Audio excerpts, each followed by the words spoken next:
The massive raid took place in just the past 24 hours, and the charges range from racketeering to murder. Eyewitness News reporter Rob Hayes is live in downtown LA. Joins us now with some of the details. Rob. Yeah, it sounds like the Crips have been crimped. The FBI announcing that they made a sweeping bust of the Rolling 60s Crips gang, but are still looking for its longtime leader. Now, here's some Air 7 video from earlier this morning showing some of the alleged gang members being processed in tents at the FBI's Los Angeles office. Search warrants executed at 6 different locations today. Hundreds of agents and officers arresting 10 people. In all, 19 have been indicted. 4 were already in custody, so at least 5 more arrests are expected. But the search is on for the man they say has been heading up the local Crips gang for decades, Eugene Henley Jr. Investigators say he's been painting himself as an entertainment executive who's been giving back to the community with various charities. But they say in reality, he's a violent criminal, the leader of the Crips with a long list of crimes on his resume. Produced in my whole entire life. So much gangbanging produced in my whole entire life. I'm sorry. In my life, where people were just telling on themselves on the internet.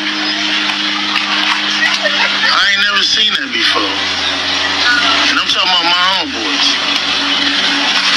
All this 6-0 stuff. So much good about Mr. Henley and the Bricc gang here. As I said, Mr. Henley is a widely known leader within the Rolling 60s. He rose to prominence in that gang decades ago, and he has since been a fixture on the internet, talk shows, and podcasts, all things that law enforcement have looked at closely as part of this investigation. The facts alleged in the complaint paint a very different picture. It is one of a murderer, a thief, a liar, and a cheat, and the criminals that enabled him.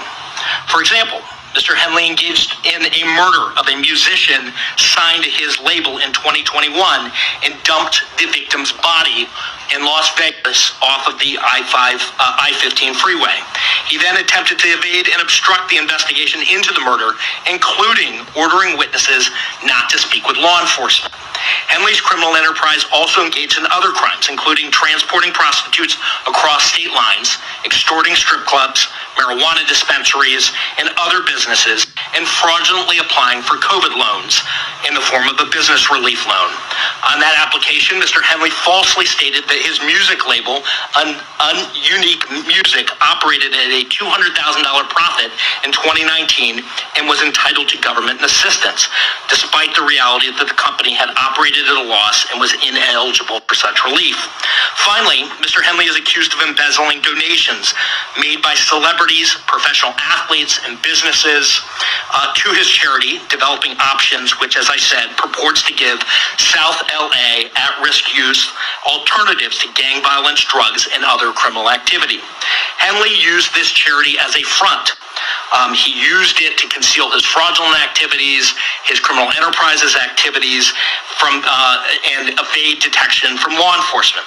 If convicted on the racketeering conspiracy, he and his co-conspirators face approximately a 20-year federal prison sentence. Mr. Henley is a fugitive, and he is currently wanted by federal law enforcement. Now, here's one more look at Henley. Again, he's on the loose. If you know where he is, you are urged to call the FBI. Now, prosecutors say right now Henley is charged with racketeering conspiracy, which carries a 20-year prison sentence, but that other charges may follow.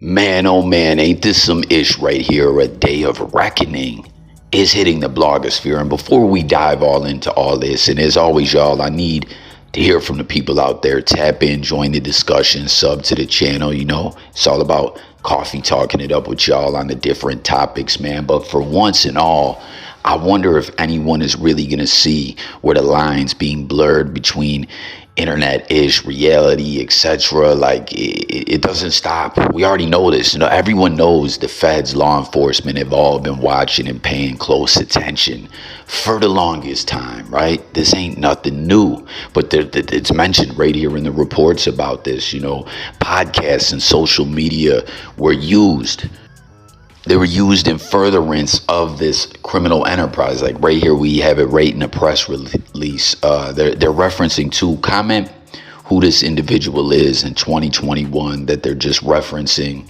in the indictment and paperwork as RW, who was signed to Unique Music underneath, Big U's label or whatever. And he was supposed to go out to Vegas and tap in with some kind of Grammy winning or Grammy nominated producer or whatever to put some work in on some music. It says that like there was some kind of discrepancy over the rate for the studio time and something like that, and dude ended up making a diss song. They're calling it a song that was defamatory towards Big U, and allegedly, this is all allegedly the key word. Obviously the justice system is what it is, things go how they go, so allegedly is the key word, right? And you know what I mean? He apparently went out there according to this investigation and he said, yo, what's really good with this? What are you doing? You think you're going to diss me? A big confrontation happened where dude allegedly was bodied and thrown in a ditch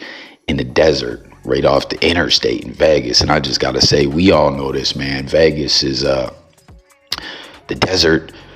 So many stories have ended there, right? There's all kinds of bodies buried out there. Well, I forget that one. Comment to someone from the Vegas area or whatever. Y'all know what I'm talking about, when there was that one water source that got lower than it had ever been, and they were finding motherfuckers in cement shoes back from the casino mob days. You know what I mean?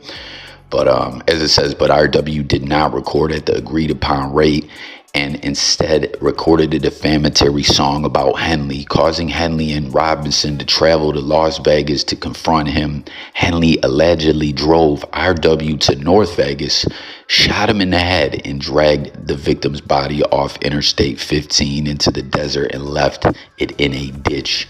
Henley returned to LA with Robinson and ordered studio workers to leave while his associate removed security surveillance footage from the studio. Henley allegedly later ordered witnesses to not speak to law enforcement. So that's witness tampering too. Like, think about this, y'all. They're alleging witness tampering.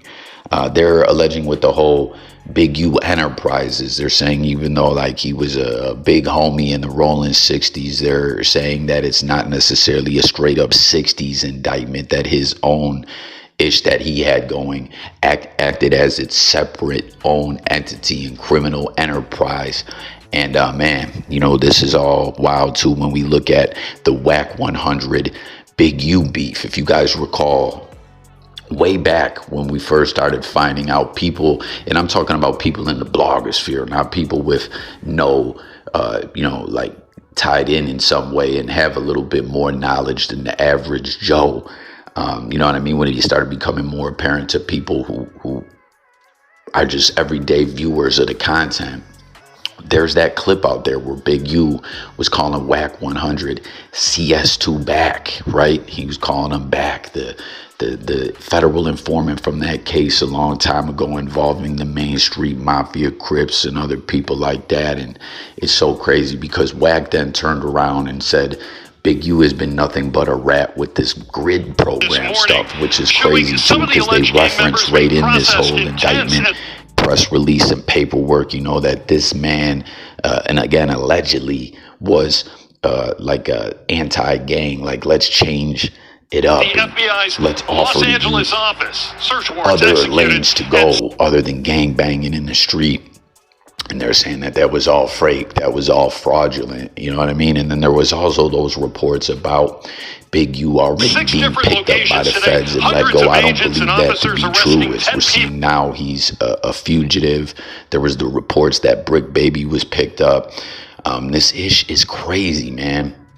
But it says, this is what I was saying about social media. Not only did the enterprise expand its power through violence, fear, and intimidation, but it also used social media platforms, documentaries, podcasts, interviews, and Henley's reputation and status as an OG to create fame for and stoke fear of the Big U Enterprise, its members, and its associates. In furtherance of the enterprise, Henley allegedly submitted a fraudulent application for the He's talking about the PPP money. So they got him, that mentioned in this, extorting strip clubs, ex-trafficking, extorting marijuana shops. I mean, the whole thing right here, they're talking about this man like, you know what I mean? He was beyond Gotti or something like that. But it's just so wild. But they said that he got $200,000 in money behind the PPP money, when really his company actually was at a $5,000 loss at that time. This is just crazy. So he should have been disqualified from even being eligible to collect that money. And just notice most people that got hit with that PPP fraudulency had been picked up and charged. It seems the feds had their eyes open for a whole nother reason, man. But what I'm just getting at, though, is we've seen this time in and time out that the hip-hop police, the feds, some kind of federal agency is watching, but people keep running with this. People keep putting ish out there. And we know, like I was talking, it's so crazy, too. Yesterday, we saw things come to a head, right, where Luce Cannon got marked out by Cowboy on camera. And that was one thing that a lot of people kept talking about with all this gang glorification and No Jumper becoming this gang Adam 22 obsessed with putting out that kind of content and everything. A lot of people have been saying the 60s has just been looking crazy as a whole. You know what I mean? On the internet. Again, this is internet-ish we're talking about. We're talking about things in the headline. You know what I mean? It's nothing for anyone to draw like disrespect from. We're just highlighting what's going on in the news, just like 600 was talking about the other day, as I'm sure a lot of people saw all that. Munchie BG checked him talking about Big U, about this open case, which I don't see anything about that, about his DNA being under dude's fingernails, unless that's a whole separate investigation or whatever. But the point is for everyone out there who's trying to push a lane and get into the content space, if you still got one foot in the streets, no foot in the streets, or whatever it is, don't bring that kind of ish to the blogosphere. You know what I'm saying? Once there's a gang or something attached to something, it's just all an open day for the feds to come at you with these RICO laws. I mean, that's just what it is and what it's been, man. What do y'all think about it all? You see Milk 74 highlighting it. There's more people to be picked up. There's other people that are currently considered fugitives. I want to know your guys' thoughts about it all across the board. Once again, this is just me reacting to this, just finding out about this. Like, this is some wild ish. You know what I'm saying? Like, Wack 100's role in it all. Do you guys believe that he has been a federal informant against Big U while trying to use the blogosphere to put the narrative out there that Big U's the snitch? I mean, there's just so much angles to break this all down and look at it from. It's really something crazy, man. So hit the comments, share your thoughts. Definitely subscribe. Stay tuned for updates. Once again, it's all about coffee, talking it up with y'all. And I'll catch you guys on the next one. Peace. God bless. I'm up out of here.